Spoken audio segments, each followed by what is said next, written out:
जय हिंद दोस्तों, मैं उपेंद्र कुमार आप सभी का स्वागत करता हूं आप सभी का अपना चैनल यूके ट्यूटोरियल में। और आज हम लोग पढ़ेंगे भारतीय इतिहास, जिसके अंतर्गत पढ़ेंगे गवर्नर जनरल और वायसराय से संबंधित ऑब्जेक्टिव प्रश्नों को।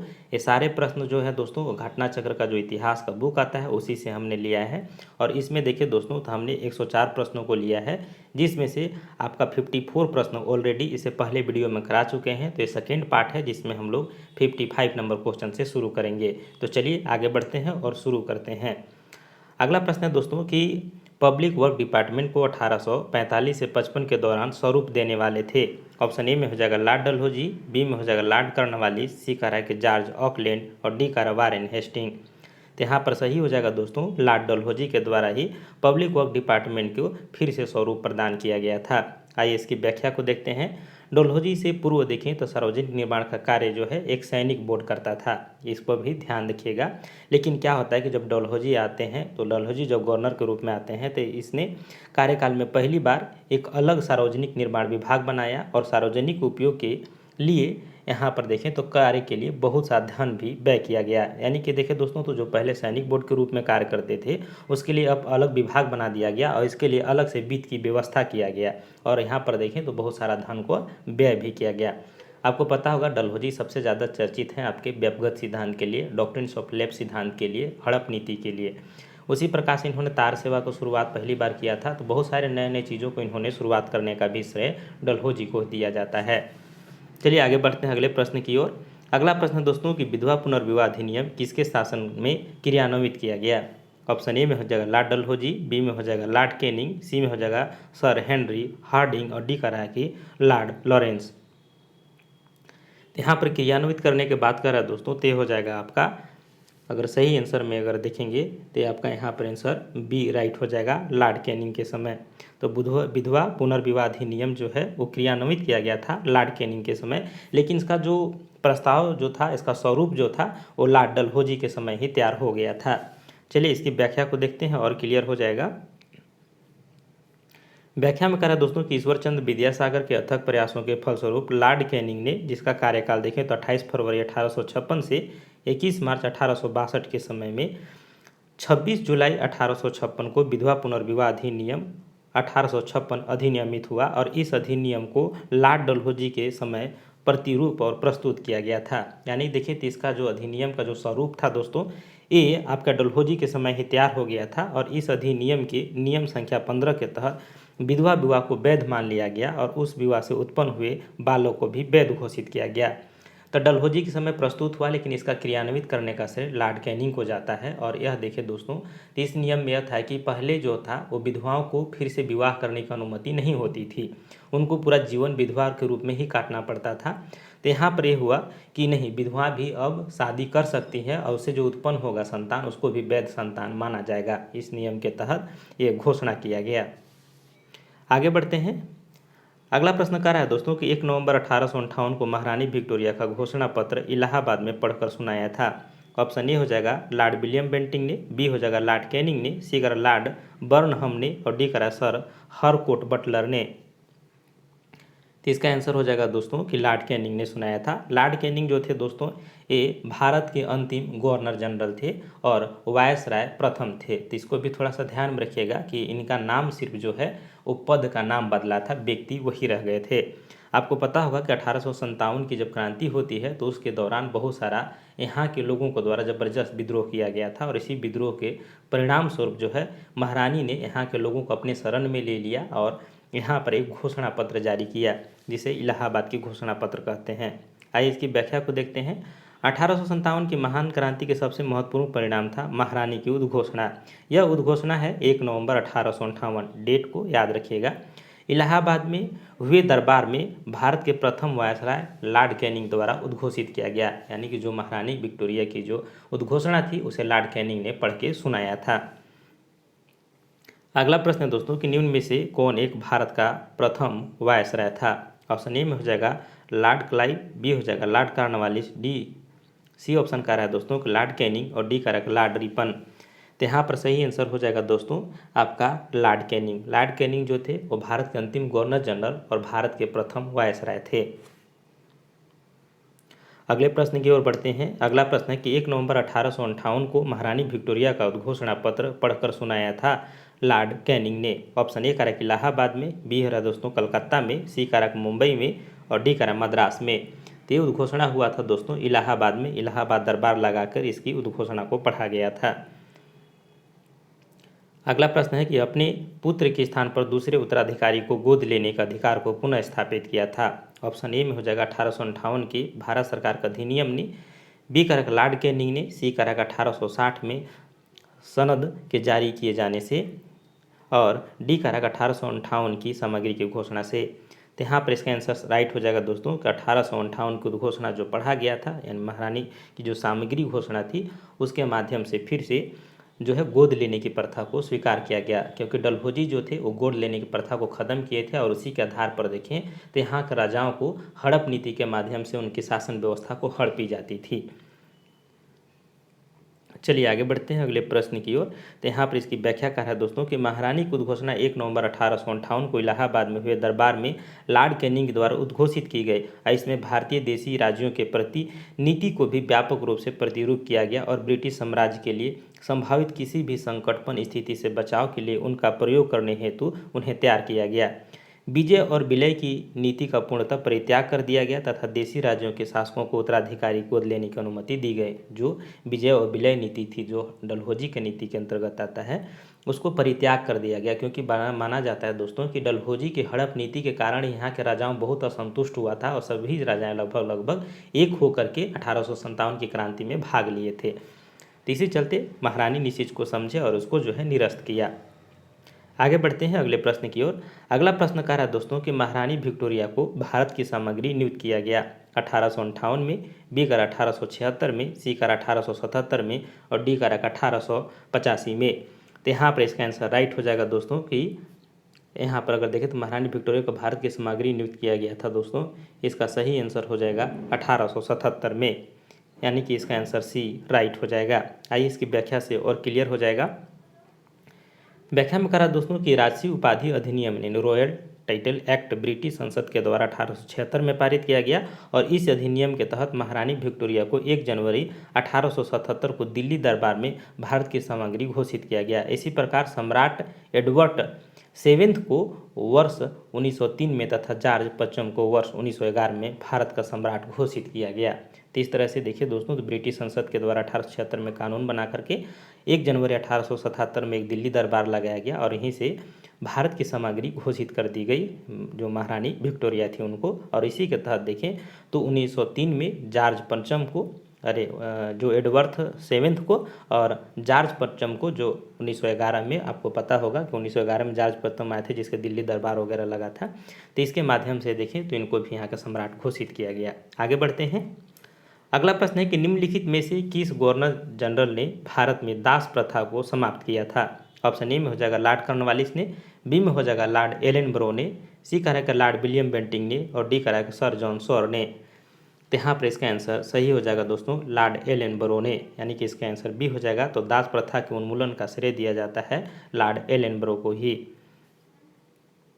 चलिए इसकी व्याख्या को देखते हैं। तो 1843 के एक्ट 5 के द्वारा भारत में तत्कालीन governor general lord Ellenborough ने दास प्रथा का उन्मूलन किया तथा इसका कार्यकाल देखें तो 1842 से 44 ईस्वी तक था। तो ये बहुत भी व्याय है दोस्तों, क्योंकि डायरेक्ट पूछा जाता है दास प्रथा का उन्मूलन का कार्य किसने किया, तो आपको ध्यान में रखना है कि एलन ब्रो ने किए थे। चलिए अगले प्रश्न की ओर बढ़ते हैं। अगला प्रश्न करें कि निम्न युगों में से कौन सा एक सही सुमलित है। तो जो सही सुमलित है उसको चुनना है दोस्तों कि लॉर्ड कॉर्नवालिस स्थायी बंदोबस्त। तो यहाँ पर अगर देखें दोस्तों तो पहला ही कथन सही हो जाता है, जबकि लॉर्ड वेल्जली के इसलिए जाना जाता है दोस्तों, तो ये जाना था सहायक संधि के लिए। लॉर्ड डलहौजी जो है वो किस लिए जाना जाता है, तो हड़प नीति के लिए जाना जाता है। और लॉर्ड कैनिंग भारतीय राष्ट्रीय कांग्रेस की स्थापना, तो ये हो जाएगा कि भारतीय राष्ट्रीय कांग्रेस की स्थापना समय लॉर्ड डफरिन था। तो यहाँ पर गलत हो जाएगा दोस्तों। आइए इसकी व्याख्या को देखते हैं। तो आपका लॉर्ड कॉर्नवालिस स्थायी बंदोबस्त, इसको ध्यान में रखिएगा, यानी ए सही है। यहाँ पर देखें तो लॉर्ड कॉर्नवालिस ने 1793 ईस्वी में स्थायी बंदोबस्त प्रणाली लागू की, जबकि चतुराईपूर्ण निष्क्रियता यानी कुशल अकर्मण्यता की नीति जो है वो देखें तो जॉन लॉरेंस की है। जबकि सहायक संधि जो है वेल्जली की तथा व्यक्तिगत सिद्धांत लॉर्ड डलहौजी से संबंधित है। और भारतीय राष्ट्रीय कांग्रेस की स्थापना जो ए ह्यूम ने लॉर्ड डफरिन के कार्यकाल में की थी। तो इस तरह से आपका सभी का अलग अलग हो जाएगा, इसको भी ध्यान में रखिएगा क्योंकि यहाँ से भी प्रश्न पूछते हैं। अगले प्रश्न में बढ़ते हैं दोस्तों। अगला प्रश्न है कि निम्नलिखित में किसका सुमेल नहीं है, यानी कौन सा एक गलत है उसको चुनना है। लॉर्ड कॉर्नवालिस स्थायी बंदोबस्त बिल्कुल सही है, लॉर्ड वेल्जली सहायक संधि भी सही है, और लॉर्ड डलहौजी व्यक्तिगत का सिद्धांत यानी डॉक्ट्रिन्स ऑफ लेफ्ट का सिद्धांत ये भी सही है। जबकि लॉर्ड कैनिंग जो उच्च निष्क्रियता यानी उच्चतम निष्क्रियता ये गलत हो जाएगा, क्योंकि यहाँ पर दिया है दोस्तों कि चतुराईपूर्ण निष्क्रियता जो है ये हो जाएगा जॉन लॉरेंस का। अगला प्रश्न है दोस्तों कि स्थायी बंदोबस्त किसके शासनकाल में प्रारंभ किया गया था। ऑप्शन ए में कह रहा है दोस्तों कि वारेन हेस्टिंग के कार्यकाल में, बी कह रहा है लॉर्ड कॉर्नवालिस, सी कह रहा है सर जॉन शोर, और डी कह रहा है कि लॉर्ड वेल्जली के कार्यकाल में। तो यहाँ पर अगर आप लोग को ध्यान में रखेंगे दोस्तों तो आपको ध्यान में होगा भी कि स्थायी बंदोबस्त जो है वो लॉर्ड कॉर्नवालिस के नाम से जाना जाता है, क्योंकि यहाँ पर देखिए एक प्रश्न सबसे चर्चित है और डायरेक्ट पूछा जाता है कि स्थायी बंदोबस्त लॉर्ड कॉर्नवालिस, इसको ध्यान में रखना है। बी आंसर राइट हो जाएगा। आगे बढ़ते हैं अगले प्रश्न की ओर। अगला प्रश्न है कि निम्नलिखित में से सही सुमेलित नहीं है। ऑप्शन ए में कह रहा है कि लॉर्ड कॉर्नवालिस स्थायी बंदोबस्त, लॉर्ड वेल्जली सहायक संधि प्रणाली, और सी कह रहा है दोस्तों लॉर्ड हेस्टिंग द्वितीय आंग्ल मराठा युद्ध, और डी कह रहा है कि लॉर्ड विलियम बेंटिंग 1829 का 17वां रेगुलेशन। तो यहाँ पर देखिए दोस्तों तो सभी कथन सही हैं सिवाय आपका सी छोड़ के, यानी लॉर्ड हेस्टिंग जो है द्वितीय आंग्ल मराठा युद्ध, तो यहाँ पर ये गलत हो जाएगा, क्योंकि द्वितीय आंग्ल मराठा युद्ध देखे दोस्तों तो वेल्जली के समय में हुआ था, न कि हेस्टिंग के समय में हुआ था। तो इसको याद रखिएगा, लॉर्ड कॉर्नवालिस स्थायी बंदोबस्त, लॉर्ड वेल्जली सहायक संधि प्रणाली, और डी का रहेगा लॉर्ड विलियम बेंटिंग 1829 का 17वां रेगुलेशन। तो चलिए इसकी व्याख्या को देखते हैं, वो आपका और क्लियर हो जाएगा। व्याख्या में कह रहा है दोस्तों कि द्वितीय आंग्ल मराठा युद्ध जो हुआ था 1803 से 1805 ईस्वी के बीच में लॉर्ड वेल्जली के काल में हुआ था, न कि आपके लॉर्ड हेस्टिंग के काल में। तो यहाँ पर देखा कि लॉर्ड हेस्टिंग के काल में जो है तृतीय तथा अंतिम आंग्ल मराठा युद्ध यानी कि जो 1817 और 1818 में हुआ था, ये हुआ था आपका हेस्टिंग के समय में। तृतीय आंग्ल मराठा युद्धों में मराठा की पराजय के पश्चात लॉर्ड हेस्टिंग ने पेशवा की गद्दी 1818 ईस्वी में समाप्त कर दी तथा पश्चिमी भारत पर स्थित पेशवा का समस्त प्रदेश मुंबई प्रेसिडेंसी में सम्मिलित कर दिया गया। इसके अतिरिक्त देखें तो कंपनी ने बुंदेलखंड, मालवा तथा शेष भारत, जिस पर पेशवाओं का प्रभुत्व था, पर राजनीतिक अधिकार कर लिया तथा अन्य तीनों युग सम्मिलित हैं। तो इस तरह से देखेंगे दोस्तों तो इसका बहुत बड़ा योगदान था लॉर्ड हेस्टिंग का तृतीय आंग्ल मराठा युद्ध के दौरान। और देखें तो इन्होंने ही मराठाओं का वर्चस्व को समाप्त करते हैं और मराठा शक्ति को अंग्रेजों का अधीन करने का कार्य करते हैं। अगला प्रश्न है दोस्तों कि पेशवाई के कब समाप्त किया गया था। ऑप्शन ए हो जाएगा 1858 में, बी करा 1818 में, सी करा 1861 में, और डी करा 1802 में। तो पेशवाई को कब समाप्त किया गया था दोस्तों, तो यह जगह 1818 ईस्वी में समाप्त किया गया था और यहीं पर अंग्रेजों का प्रभुत्व जो है स्थापित हो गया था पूरे मराठा प्रदेश में, यानी कि मालवा हो गया और इसके बाद देखिए बुंदेलखंड हो गया, ये सब क्षेत्रों में आपका अंग्रेजों का आधिपत्य हो गया। चलिए आगे बढ़ते हैं अगले प्रश्न की ओर। अगला प्रश्न का है कि निम्नलिखित में से किसने राजपूताना की देशी रियासतों के साथ वर्ष 1817 और 18 के अधीनस्थ संधि की बातचीत की थी। ऑप्शन ए में करा दोस्तों कि डेविड ऑक्टरलोनी, बी में करा होता चार्ल्स मैटकॉक, और सी करा के आर्थर वेल्जली, और डी करा के जॉन जॉर्ज। तो इस तरह से अगर देखेंगे दोस्तों तो इसका आंसर बी सही होगा कि चार्ल्स मैटकॉक ने किया था। राजपूताना की देशी रियासतों के साथ जो संधि हुआ था अधीनस्थ संधि, ये चार्ल्स मैटकॉक के द्वारा बातचीत के माध्यम से किया गया था। इसका आंसर बी सही हो जाएगा। आइए व्याख्या देखते हैं इसका। व्याख्या में कह रहा है दोस्तों कि राजपूताना की रियासतों के साथ वर्ष 1817 और 18 की अधीनस्थ संधि की वार्ता जो है चार्ल्स मैटकॉक ने की थी तथा लॉर्ड हेस्टिंग ने राजपूताना पर ब्रिटिश श्रोता तथा मराठों और पेंडारियों के प्रति राजपूतानों की तटस्थता सुनिश्चित करने के लिए दिल्ली के तत्कालीन रेजिमेंट चार्ल्स मैटकॉक के वार्तालाप बनाया था। तो इस तरह से थोड़ा इसको भी ध्यान में रखेंगे अगले प्रश्न की ओर। अगला प्रश्न है कि निम्न में से कौन सुमेलित नहीं है। ऑप्शन ए में कह रहा है दोस्तों कि लॉर्ड कॉर्नवालिस स्थायी बंदोबस्त सुमेलित है, लॉर्ड वेल्जली सहायक संधि ये भी सही है, सी में करेगा सर जॉन शोर। यहाँ पर अगर देखें दोस्तों तो सर जॉन शोर हो जो होगा आंग्ल नेपाल युद्ध, ये गलत हो जाएगा। और वहाँ पर डी कह रहा है दोस्तों कि लॉर्ड हेस्टिंग तृतीय आंग्ल मराठा युद्ध, ये भी सही है। तो तीसरा ऑप्शन आपका गलत है। आइए व्याख्या देखते हैं। व्याख्या में कह रहा है दोस्तों कि आंग्ल नेपाल युद्ध लॉर्ड हेस्टिंग के काल में 1814 ईस्वी में पहला युद्ध लड़ा गया, लेकिन कोई विशेष सफलता नहीं मिली। 1815 में दूसरा युद्ध लड़ा गया तथा कुमाऊं तथा अल्मोड़ा को जीत लिया गया और मेजर जनरल ऑक्टर लोनी ने वीर गोरखा सरदार अमर सिंह थापा को मालवा का किला समर्पित करने के लिए विवश किया। ब्रिटिश सेना राजधानी काठमांडू से 30 मील की दूरी तक पहुंच गई और 2 दिसंबर 1815 को सुंगोली की संधि तथा खेलबद्ध हुई थी, जिसे 4 मार्च 1816 को अनुमोदित किया गया तथा कुमाऊं, गढ़वाल और शिमला जिले अंग्रेजों को सौंपे गए। तो इस तरह से देखें तो द्वितीय जो आंग्ल युद्ध होता है दोस्तों, नेपाल युद्ध, उसमें इनकी विजय होती है अंग्रेजों की। और ये देखिए तो उस समय कौन थे आपके, तो लॉर्ड हेस्टिंग थे, न कि आपका सर जॉन शोर थे। तो ऑप्शन जो यहाँ पर सी में सर जॉन शोर दिया है, यहाँ का अगर लॉर्ड हेस्टिंग रहते तो भी सही होता। चलिए आगे बढ़ते हैं दोस्तों। अगला प्रश्न है कि निम्नलिखित में से कौन एक सही सुमलित है। ऑप्शन ए में कह रहा है कि लॉर्ड एलनबरो अवध की विलीनीकरण, यानी इसमें से एक ही तो सही है जिसको आपको चुनना है। बी में कह रहा दोस्तों कि लॉर्ड डलहौजी यानी सिंध का विलीनीकरण। सी में कह रहा कि लॉर्ड वेल्जली चतुर्थ आंग्ल मैसूर युद्ध। और डी कह रहा कि सर जॉन शोर तृतीय आंग्ल मराठा युद्ध।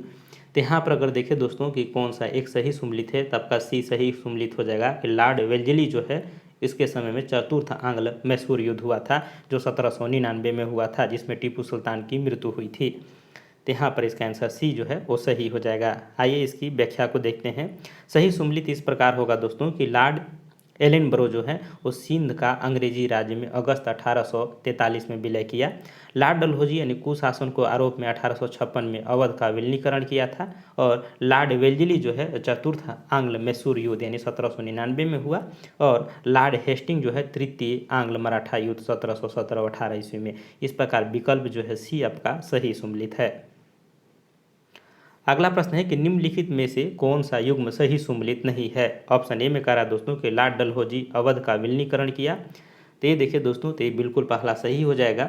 इसी प्रकार देखें तो लॉर्ड डफरिन भारतीय राष्ट्रीय कांग्रेस की स्थापना हुम ने की थी, और उस समय लॉर्ड डफरिन जो है दोस्तों उस समय गवर्नर जनरल थे। यहाँ पर अगर देखें यानी कि वायसराय थे दोस्तों। यहाँ पर अगर देखें तो सी कह रहा है कि lord William Bentinck charter act 1833 को पारित किया। तो ये भी देखिए दोस्तों, तो आपका ये भी सही हो जाएगा। और डी कह रहा है कि लॉर्ड लिंटन प्रथम आंग्ल अफगान युद्ध का प्रारंभ होना। तो यहाँ पर डी गलत हो जाएगा, यानी कि डी जो आपका ऑप्शन है वो गलत है। व्याख्या चलिए देखते हैं। व्याख्या में कह रहा है कि प्रथम आंग्ल अफगान जो युद्ध है वो 1839 से 1842 ईस्वी के मध्य हुआ था, और इस दौरान भारत के गवर्नर जनरल ऑकलैंड थे। लॉर्ड लिंटन के समय द्वितीय आंग्ल अफगान युद्ध यानी 1878 से 1880 ईस्वी में हुआ था। इस प्रकार विकल्प जो डी है वो सही सुमलित नहीं है, जबकि अन्य तीनों विकल्प जो हैं वो सही सुमलित है। तो इस तरह से आप यहाँ पर देख लिए हैं दोस्तों कि डी में कर लॉर्ड लिंटन। तो लॉर्ड लिंटन के समय में जो है आपका द्वितीय आंग्ल अफगान युद्ध हुआ था, न कि प्रथम। और प्रथम जो हुआ था दोस्तों उस समय गवर्नर जनरल ऑकलैंड थे। आगे बढ़ते हैं अगले प्रश्न की ओर। निम्न में से कौन चतुराईपूर्ण निष्क्रियता की नीति के साथ जुड़ा है। ऑप्शन ए में हो जाएगा विलियम बेंटिंग, बी में हो जाएगा लॉर्ड कैनिंग, सी में हो जाएगा लॉर्ड मेयो, और डी में कह रहा है कि जॉन लॉरेंस। तो यहाँ पर अगर सही आंसर देखेंगे दोस्तों तो आपका डी आंसर राइट हो जाएगा कि जॉन लॉरेंस हैं, यानी चतुराईपूर्ण निष्क्रियता की नीति के साथ जुड़े हुए जॉन लॉरेंस है। तो यहाँ पर डी राइट हो जाएगा। व्याख्या में कह रहा दोस्तों कि चतुराईपूर्ण निष्क्रियता या कुशल अकर्मण्यता की नीति यानी पॉलिसी ऑफ द मेस्टरली इनएक्टिविटी आंग्ल अफगान संबंधों के संदर्भ में लॉर्ड एलनबरो के काल से प्रारंभ होकर लॉर्ड नॉर्थब्रो के काल तक चलती रही, और इस नीति के प्रायः जॉन लॉरेंस के नाम से विशेष रूप से संबोधित किया जाता है, क्योंकि इसके वायसराय का जो काल होता है दोस्तों 1864 से 1869 में इस नीति का अनुसरण करने का स्पष्ट अवसर मिला, और इस नीति की रूपरेखा स्पष्ट रूप से निश्चित की गई थी। इस चलते यहाँ पर देखिए दोस्तों, तो इसमें आपके जो नाम आते हैं उसको ध्यान में रखना है कि जॉन लॉरेंस जी का नाम आते हैं, क्योंकि उस दौरान यही यहाँ पर वायसराय के पद पर आसीन थे। आगे बढ़ते हैं अगले प्रश्न की ओर। अगला प्रश्न है कि भारत में अंग्रेजों के समय में प्रथम जनगणना हुई। ऑप्शन ए में कह रहा है दोस्तों कि लॉर्ड डफरिन के कार्यकाल में, बी में हो जाएगा लॉर्ड लिटन के कार्यकाल में, सी में कह रहा है दोस्तों लॉर्ड मेयो के कार्यकाल में और डी कह रहा है लॉर्ड रिपन के कार्यकाल में। तो भारत में देखिए तो अंग्रेजी के समय में प्रथम जनगणना हुई थी लॉर्ड मेयो के कार्यकाल में। यहाँ पर इसका आंसर सी जो है वो राइट हो जाएगा। भारत में अंग्रेजों के समय में प्रथम जनगणना लॉर्ड मेयो के कार्यकाल में देखें तो लॉर्ड मेयो का कार्यकाल होता है 1869 से 72 के दौरान। और इसी में देखिए दोस्तों तो इसी के काल में 1872 में प्रारंभ हुई, तो किंतु लॉर्ड रिपन के काल में नियमित जनगणना 1881 ईस्वी से शुरू हुई थी। तो थोड़ा सा ध्यान में रखिएगा कि अंग्रेजों ने सबसे पहले जनगणना शुरू किया था मेयो के कार्यकाल में, लेकिन उसको नियमित यानी कंटिन्यू 10 वर्ष में जनगणना का जो नियम है उसके तहत देखें तो कार्य करने का रिपन को दिया जाता है, यानी कि लॉर्ड रिपन ने इसको शुरुआत की थी और इसके तहत 1881 ईस्वी में पहली बार रिपन ने नियमित जनगणना की शुरुआत की। अगला प्रश्न है कि वह कौन व्यक्ति था जिसने भारत में पहली बार जनसंख्या की जनगणना करवाई। ऑप्शन ए में हो जाएगा दोस्तों रिपन ने, बी में हो जाएगा लिटन ने, डी करा डफरिन ने और डी करा है लॉर्ड मेयो ने।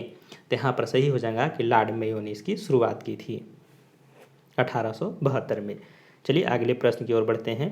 अगला प्रश्न कर रहा है कि किस वायसराय की हत्या अंडमान निकोबार द्वीप समूह में जब वे भ्रमण पर थे तो एक दंडित अपराधी द्वारा की गई थी। ऑप्शन ए में हो जाएगा लॉर्ड कर्जन, बी में हो जाएगा लॉर्ड रिपन, सी में हो जाएगा लॉर्ड मेयो और डी करा कि लॉर्ड मिंटो। तो यहाँ पर अगर सही आंसर हो जाएगा दोस्तों कि लॉर्ड मेयो की हत्या की गई थी जब वो अंडमान निकोबार द्वीप पर घूमने गए थे। तो यहाँ पर इसका आंसर सी हो जाएगा। आइए इसकी व्याख्या को देखते हैं। व्याख्या में कह रहा है कि लॉर्ड मेयो जिनका कार्यकाल 1869 से 72 था, तो इसी के दौरान इनकी हत्या जो है अंडमान निकोबार द्वीप समूह के भ्रमण के दौरान एक कैदी के द्वारा की गई थी और मेयो प्रथम गवर्नर जनरल था जिसकी हत्या उसके कार्यकाल में ही की गई थी। यानी ऐसे प्रथम व्यक्ति थे जिनके अपने कार्यकाल के दौरान ही इसकी हत्या कर दी गई थी। अगला प्रश्न है कि किस वायसराय की हत्या उसके कार्यकाल में ही की गई। तो ऑप्शन ए में हो जाएगा दोस्तों लॉर्ड कर्जन, बी में होगा लॉर्ड मेयो, सी में करके लॉर्ड रिपन और डी में कर लॉर्ड वेल्जली। तो बहुत आसान यहाँ पर आपका बन गया होगा कि जो लॉर्ड मेयो थे उनकी हत्या जो है कार्यकाल के दौरान ही कर दी गई थी। यानी कि यहाँ पर लॉर्ड मेयो जिसका कार्यकाल 1869 से 72 तक रहा। चलिए अगला प्रश्न की ओर बढ़ते हैं। अगला प्रश्न है कि अफगानिस्तान के प्रति एक जोश भरी अग्र यानी तो फॉरवर्ड नीति का अनुसरण करने वाला गवर्नर जनरल था। ऑप्शन ए में करा है मिंटो, बी में करा डफरिन, सी में करा है एल्गिन और डी करा है दोस्तों लिटन। तो यहाँ पर सही आंसर हो जाएगा दोस्तों डी लिटन हो जाएगा। चलिए इसकी व्याख्या को देखते हैं। व्याख्या में कह रहा है कि 1876 ईस्वी में लिटन के वायसराय बनकर आने पर अफगानिस्तान के प्रति अपनाई गई नीति में परिवर्तन हुआ और कुशल आक्रमणता नीति के स्थान पर अग्रामी नीति का अनुसरण होने लगा था। अगला प्रश्न कह रहा है दोस्तों कि अफगानिस्तान के प्रति आक्रामक नीति किस वायसराय ने अपनाई थी। क्वेश्चन रिपीटेड है। ऑप्शन ए में कह रहा है दोस्तों कि लॉर्ड मेयो ने, बी कह रहा है कि लॉर्ड लिटन ने, सी कह रहा है कि लॉर्ड डफरिन ने और डी कह रहा है कि लॉर्ड कैनिंग ने और ई कह रहा है कि इनमें से कोई नहीं या इसमें से एक से अधिक। तो यहाँ पर इसका आंसर सही हो जाएगा दोस्तों, अगर देखेंगे तो लॉर्ड लिटन सही हो जाएगा। तो याद रखिएगा कि लॉर्ड लिटन के द्वारा ही देखें तो वायसराय बनने के बाद अफगानिस्तान के प्रति अपनाई गई नीति में परिवर्तन आया और इन्हें आक्रामकता की नीति के स्थान पर जो है दोस्तों अग्रगामी नीति का अनुसरण किया था। तो इस तरह से इसका आंसर बी सही हो जाएगा।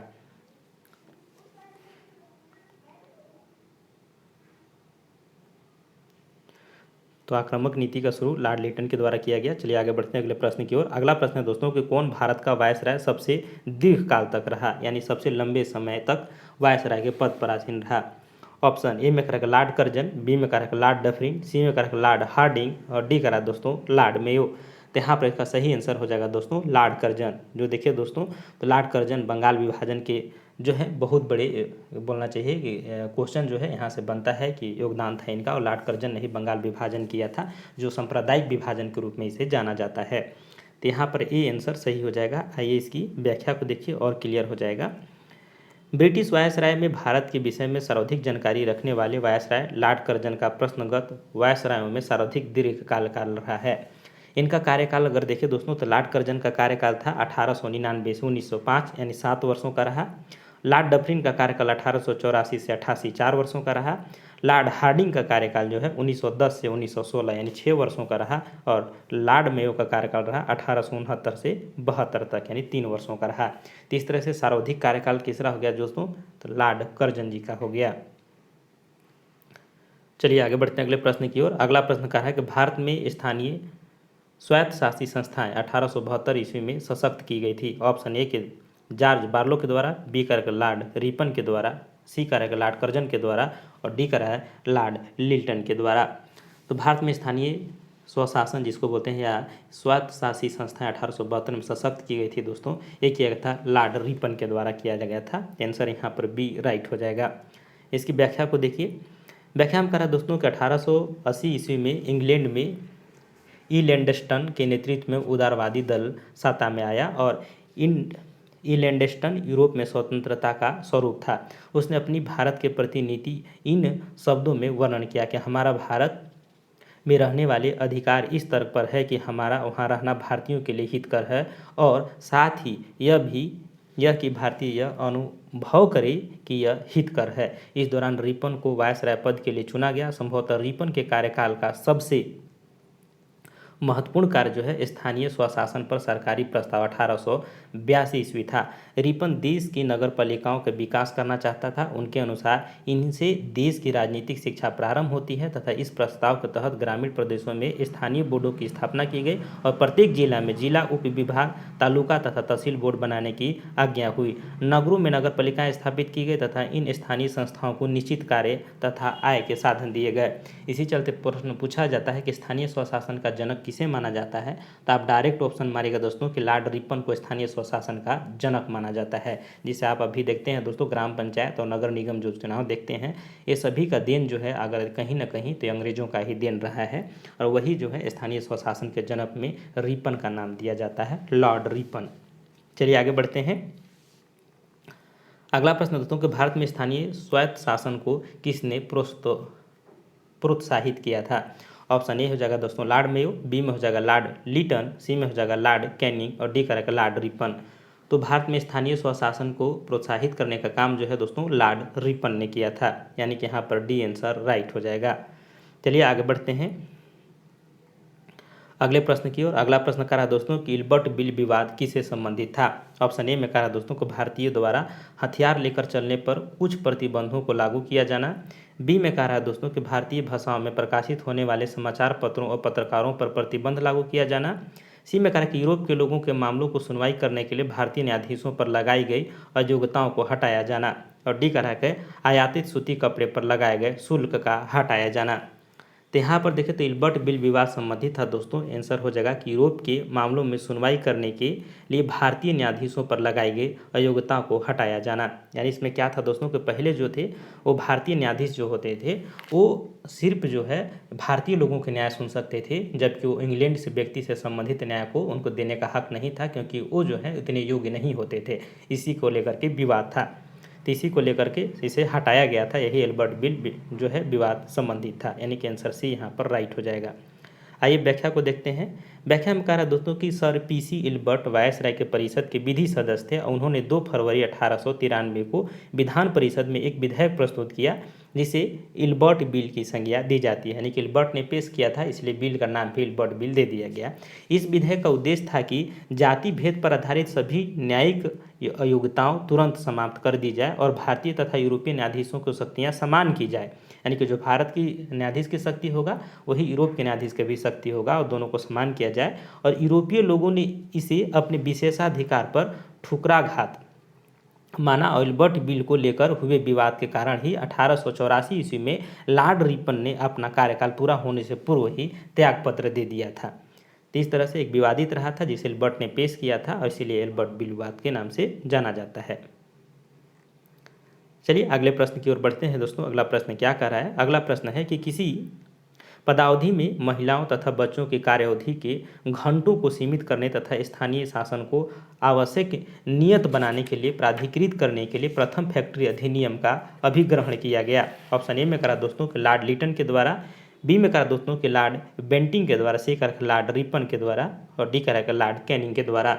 ये किया गया था दोस्तों लॉर्ड रिपन के द्वारा किया गया था। यानी कि देखें तो कोई भी आप काम करने जा रहे हैं, महिला हो या बच्चा हो, उनके कार्य अवधि के घंटा जो होता है वो सीमित किया गया था और स्थानीय शासन का आवश्यक नियम बनाने के लिए ये इसमें प्राधिकृत करते हुए प्रथम फैक्ट्री अधिनियम जो 1881 ईस्वी में लाया गया था, ये करने का काम लॉर्ड रिपन के द्वारा ही किया गया था। तो इसका आंसर सी हो जाएगा। आइए इसकी व्याख्या को देखते हैं। व्याख्या में कह रहा है दोस्तों कि लॉर्ड रिपन को ब्रिटिश भारत के वायसरायों में सबसे अधिक उदारवादी माना जाता है, यानी कि जितने भी आए थे सभी में इसका दिल जो था बहुत उदार था, उदारवादी स्वभाव का था।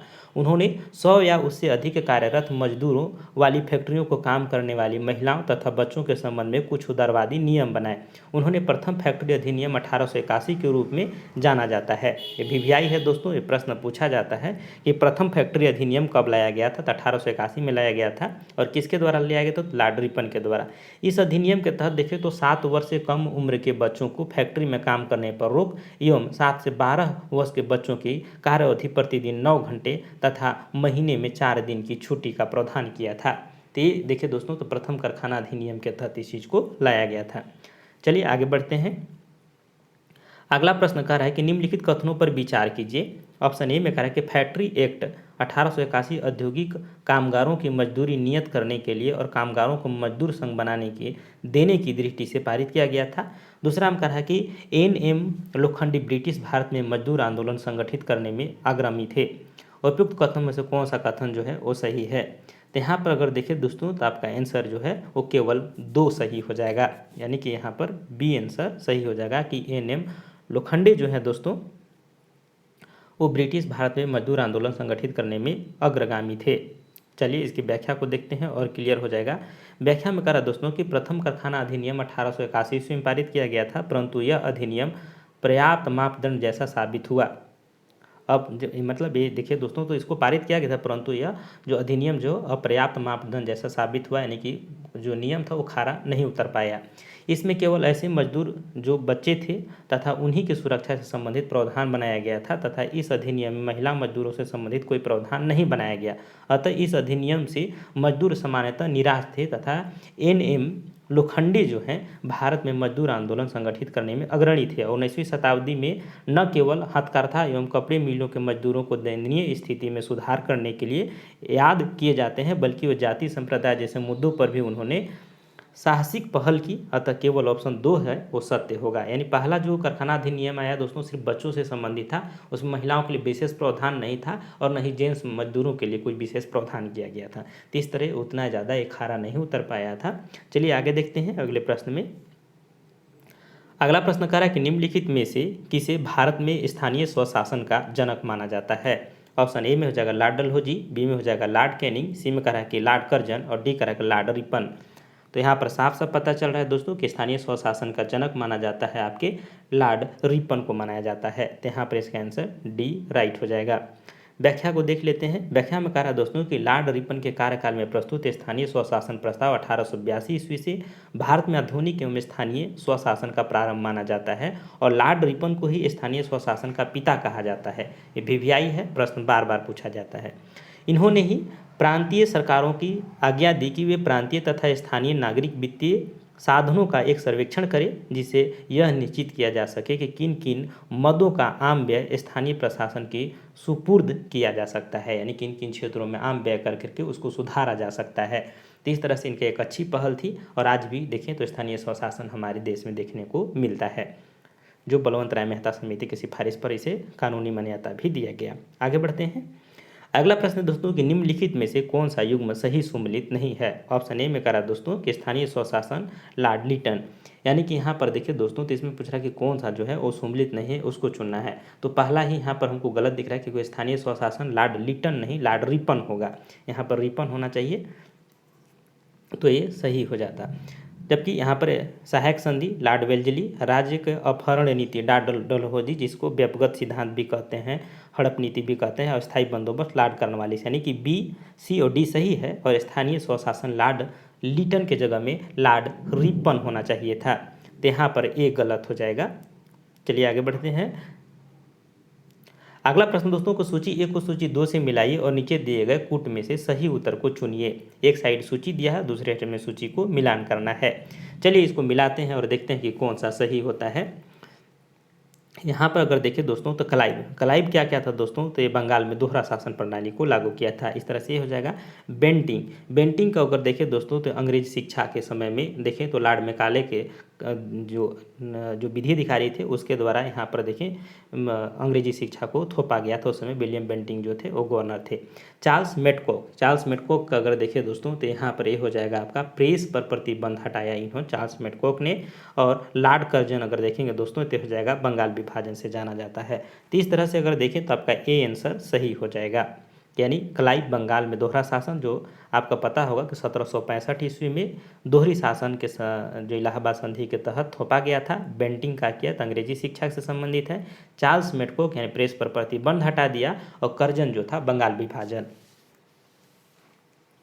आइए इसकी व्याख्या को देखते हैं। व्याख्या में करा दोस्तों कि क्लाइव ने 1765 में बंगाल में द्वैत शासन प्रणाली लागू की, और बेंटिंग के कार्यकाल में ही मैकाले द्वारा आधुनिक शिक्षा की नींव रखी गई।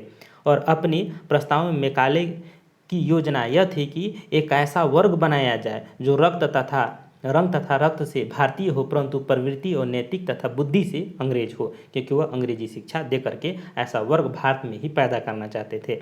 मैकाले का विचार 7 मार्च 1835 ईस्वी के प्रस्ताव के द्वारा अनुमोदित किया गया, जिसमें यह निश्चित हुआ कि उच्च स्तरीय प्रशासन की भाषा जो होगी वह अंग्रेजी होगी। चार्ल्स मेडकॉक ने प्रेस पर प्रतिबंध हटाया तथा इसीलिए उसे समाचार पत्रों का मुक्तिदाता कहा जाता है। ये भी इम्पोर्टेंट है प्रश्न, इसको ध्यान में रखिएगा कि समाचार पत्रों का मुक्तिदाता किसे कहा जाता है, तो चार्ल्स मेडकॉक को कहा जाता है। यहीं कर्जन ने काल में देखें तो 1905 ईस्वी में बंगाल का विभाजन हुआ था। चलिए आगे बढ़ते हैं अगले प्रश्न की ओर। अगला प्रश्न कह रहा है दोस्तों को सूची 1 को सूची 2 से मिलाइए और नीचे दिए कूट पर सही उत्तर का चयन कीजिए। चलिए इसको भी मिलाना है। एक साइड देखें तो लॉर्ड डलहौजी दे रहा है और एक सूची में दे रहा है कि सती प्रथा का निषेध। तो इस तरह से इसको मिलाएंगे दोस्तों कि क्या सही होता है। तो यहाँ पर देखें लॉर्ड डलहौजी व्यक्तिगत सिद्धांत के नाम से जाने जाते हैं।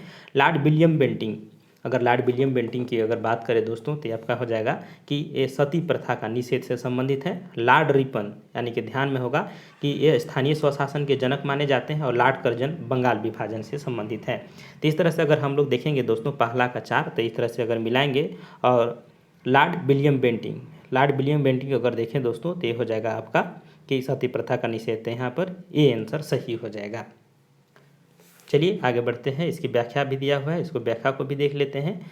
व्यक्तिगत का सिद्धांत यानी डलहौजी ने, जिसका कार्यकाल 1848 से 56 से जुड़ा हुआ है, और इस सिद्धांत के द्वारा कुछ महत्वपूर्ण रियासतें जैसे सतारा, जोधपुर, संबलपुर, बघाट, उदयपुर, झांसी, नागपुर विलय कर ली गई। और विलियम बेंटिंग ने 1829 ईस्वी में 17वें नियम के द्वारा सती प्रथा का अंत किया। और लॉर्ड रिपन के कार्यकाल को सबसे महत्वपूर्ण कार्य जो है स्थानीय स्वशासन पर सरकारी प्रस्ताव था, और बंगाल का विभाजन 1905 में कर्जन के द्वारा किया गया था। तो इस तरह से देखें तो सभी आपके मेल मिलाप हो जा रहे हैं। चलिए आगे बढ़ते हैं। अगला प्रश्न कह रहा है कि निम्नलिखित में से कौन सी जोड़ी गवर्नर जनरल और घटना सुमिलित है। एक साइड में गवर्नर जनरल, एक साइड में घटना, और कौन सा सुमिलित है इसको बताना है। तो सिर्फ इसमें देखेंगे दोस्तों तो एक ही सुमिलित होगा, बाकी गलत होगा, तो उसको ध्यान से समझिएगा। लॉर्ड कॉर्नवालिस रेगुलेटिंग एक्ट, तो यहाँ पर अगर देखें दोस्तों तो ये जो है गलत हो जाएगा। लॉर्ड वेल्जली स्थायी बंदोबस्त यानी लॉर्ड वेल्जली सहायक संधि के नाम से जाना जाता है, भी गलत हो जाएगा। और यहाँ पर अगर देखें दोस्तों तो लॉर्ड एलनबरो यानी सिंध का विलय, ये भी बिल्कुल सही हो जाएगा। इसके बाद देखें तो लॉर्ड डलहौजी प्रथम अफगान युद्ध, यहाँ पर ये लॉर्ड डलहौजी से प्रथम अफगान युद्ध का कोई संबंध नहीं है। तो इस तरह से आपका जो है आपका सी जो है वो सही हो जाएगा। इसकी व्याख्या में देखिए दोस्तों कह रहा है कि लॉर्ड एलनबरो जो के समय में ही 1843 ईस्वी में सिंध का विलय किया गया था। तो इस तरह से इंपॉर्टेंट है, इसको ध्यान में रखिएगा। और बाकी जो ऑप्शन में दोस्तों आप पहले ही इसको रिवीजन कर चुके हैं। चलिए आगे बढ़ते हैं। अगला प्रश्न है दोस्तों कि भारतीय पुरातत्व सर्वेक्षण की स्थापना किसके काल में हुई थी। ऑप्शन ए कह रहा है वारेन हेस्टिंग के काल में, बी हो जाएगा लॉर्ड वेल्जली के काल में, सी कह रहा है लॉर्ड कर्जन, और डी कह रहा है लॉर्ड विलियम बेंटिंग। तो भारतीय पुरातत्व सर्वेक्षण की स्थापना अगर देखें तो किसके काल में हुआ था, तो ये हुआ था लॉर्ड कर्जन के काल में हुआ था। तो यहाँ पर इसका आंसर सी जो है वो राइट हो जाएगा। आइए इसकी व्याख्या को देखते हैं। व्याख्या में कह रहा है दोस्तों कि भारत में पुरातत्व सर्वेक्षण विभाग संबंधी प्रयास जो है 1784 ईस्वी में कलकत्ता में विलियम जोन्स के द्वारा एशियाटिक सोसाइटी की स्थापना के साथ प्रारंभ हुए थे, तथा 1861 ईस्वी में लॉर्ड कैनिंग द्वारा अलेक्जेंडर कनिंघम के प्रथम पुरातात्विक सर्वेक्षण नियुक्त किया गया था। और और 1871 ईस्वी में पुरातात्विक सर्वेक्षण के लिए सरकार में अलग विभाग बनाया गया। और लॉर्ड कार्जन के कार्यकाल में ही देखें तो 1899 और 1905 के दौरान इनका काल में 1901 ईस्वी में भारतीय पुरातात्विक सर्वेक्षण के एकीकृत एवं केंद्रीकृत स्वरूप देते हुए जॉन मार्शल ने इसका नया महानिदेशक नियुक्त किया गया। तो इस तरह से देखिए तो आपका जो है लॉर्ड कर्जन के समय में ही भारतीय पुरातत्व सर्वेक्षण को एकीकृत और केंद्रीकृत करते हुए इसके एक नए विभाग की स्थापना किया गया था। अगला प्रश्न दोस्तों कि भारतीय पुरातत्व सर्वेक्षण की स्थापना हुई थी।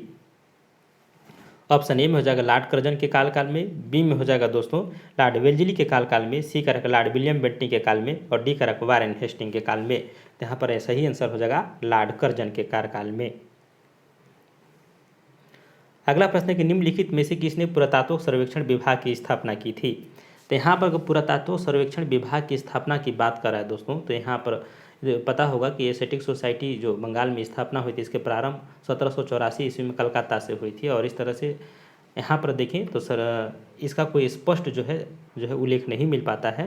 तो यहाँ पर जो ऑप्शन में दिख रहा है दोस्तों lord Curzon, lord Minto, lord Hardinge और लॉर्ड चेम्सफोर्ड। तो यहाँ पर इस तरह से अगर देखें यहाँ पर एक क्वेश्चन में स्टार मार्क्स दिया हुआ है क्योंकि पुरातत्व सर्वेक्षण विभाग, जबकि भारतीय पुरातत्व सर्वेक्षण विभाग अगर पूछता तो वहाँ पर आपका हम लोग लॉर्ड कर्जन करते, लेकिन यहाँ पर जब पुरातत्व सर्वेक्षण विभाग की स्थापना कब हुई थी तो यहाँ पर कोई मार्क्स नहीं होगा। और स्टार मार्क देते हुए इसकी व्याख्या दिया हुआ है, आइए इसको समझते हैं। व्याख्या में करें कि 1871 ईस्वी में पुरातत्व सर्वेक्षण विभाग बनाया गया और उस पर governor general lord of Mayo थे तथा duke of Argyll secretary of state थे। यानी आर्गिल के सुझाव पर ही पुरातत्व विभाग बनाया गया था। दिए गए विकल्पों में मेयो तथा आर्गिल किसी का नाम न होने के कारण छत्तीसगढ़ लोक सेवा आयोग ने इस प्रश्न को निरस्त कर दिया था।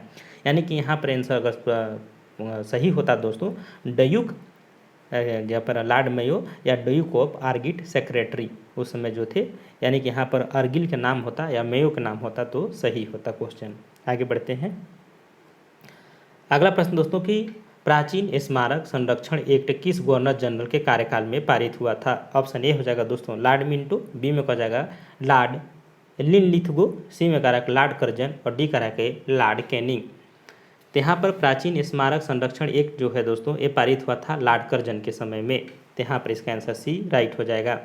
आइए इसकी व्याख्या को देखते हैं। व्याख्या में कह रहा है दोस्तों कि प्राचीन स्मारक संरक्षण अधिनियम 1904 के द्वारा लॉर्ड कर्जन ने भारत में पहली बार एशियाटिक इमारतों की सुरक्षा एवं मरम्मत की और ध्यान देते हुए 50,000 पाउंड की धनराशि का आवंटन किया था।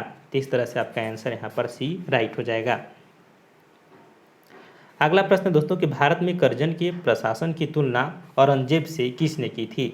ऑप्शन ए हो जाएगा दोस्तों बी जी तिलक ने, बी करा है कि जी के गोखले ने, सी करा दादा भाई नौरोजी ने और डी करा एनी बेसेंट ने। तो यहाँ पर याद रखिए कि भारत में कर्जन जो है दोस्तों इसकी तुलना जो है औरंगजेब से करने का श्रेय जी के गोखले को जाता है। इसका आंसर यहाँ पर बी राइट हो जाएगा। यहाँ पर देखिए दोस्तों तो लॉर्ड कर्जन ने अपने वायसराय काल इनका ध्यान रखिएगा 1899 से 1905 में भारतीय जनमानस की आकांक्षाओं को पूर्णतः अवलोकन करते हुए भारत में ब्रिटिश शासन को सुदृढ़ करने का प्रयास किया और गोपाल कृष्ण गोखले ने कर्जन के प्रशासन की तुलना मुगल सम्राट औरंगजेब से की थी।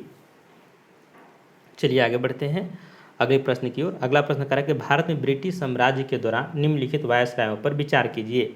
ऑप्शन ए में करा दोस्तों लॉर्ड कर्जन, बी में करा कि लॉर्ड चेम्सफोर्ड, दूसरा में करा लॉर्ड हार्डिंग और चौथा में कहा दोस्तों लॉर्ड इरविन। उपयुक्त पदावधि का सही कालानुक्रम है, यानी कौन कौन सा जो है कार्यक्रम सही होगा। तो यहाँ पर अगर देखेंगे दोस्तों तो 1, 2, 3, 4 सही हो जाएगा। लॉर्ड कर्जन आते हैं आपका 1899 से 1905 के दौरान, वहीं पर लॉर्ड हार्डिंग जो आते हैं 1910 से 16 तक, यानी कि देखिए दोस्तों तो ये हो जाएगा 1905 में। यहाँ पर लॉर्ड हार्डिंग हो जाएगा आपका 10 से 16 यानी 1900 में 10 से 16 में। और चेम्सफोर्ड जो होते हैं दोस्तों 1916 से लेकर के 21 तक होते हैं। और इसके बाद लॉर्ड इरविन जो होता है ये हो जाएगा आपका 1926 से लेकर के देखें तो आपका 31 तक। तो इस तरह से अगर देखें तो 1, 2, 3, 4 जो है वो सही होगा कालानुक्रम के अनुसार से।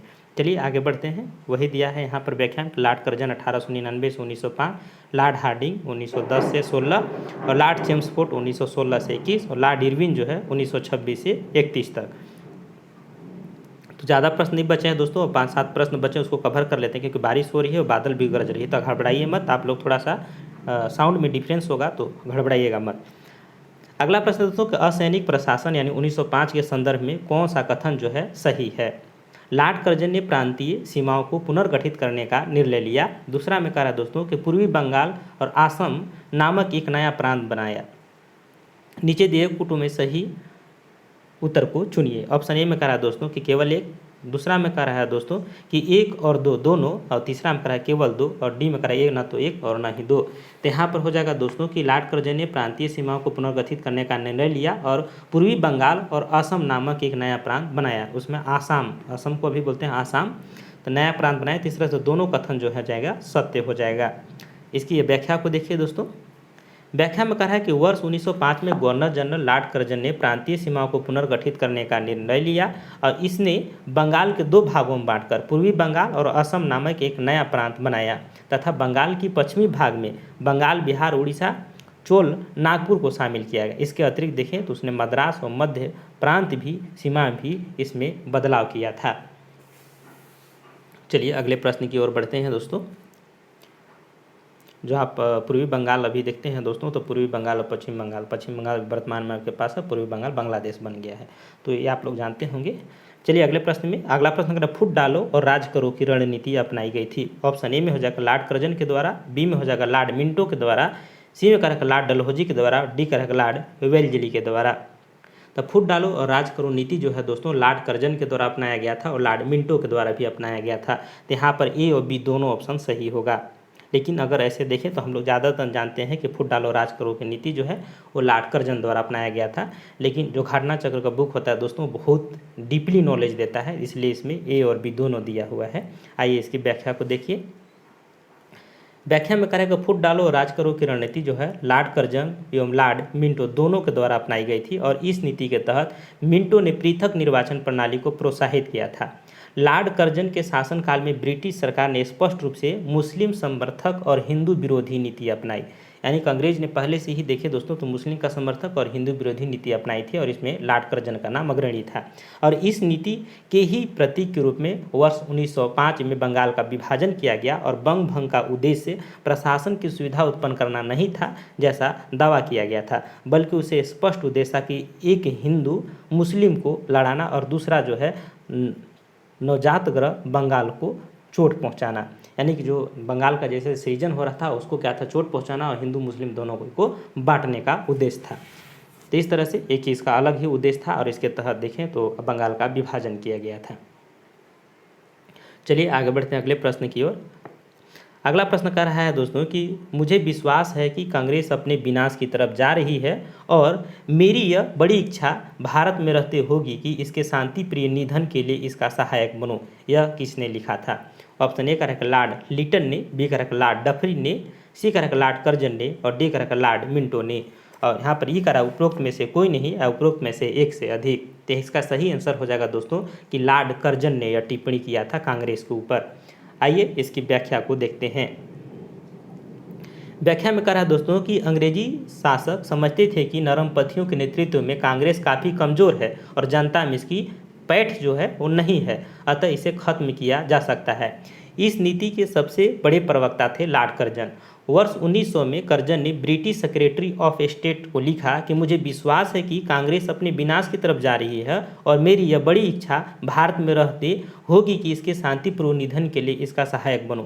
वर्ष 1903 में उन्होंने मद्रास गवर्नर को लिखा कि जब ये मैं भारत आया हूँ तो मेरी नीति यही रही है कि किसी भी तरह कांग्रेस की नपुंसकता बना दूँ। यानी कर्जन ने कांग्रेस अध्यक्ष के नेतृत्व में प्रतिनिधि मंडल से मिलने से भी इनकार कर दिया था। यानी इसका बहुत इच्छा था कि किसी तरह कांग्रेस जो है डूब जाए, इसके संगठन को टूट जाए।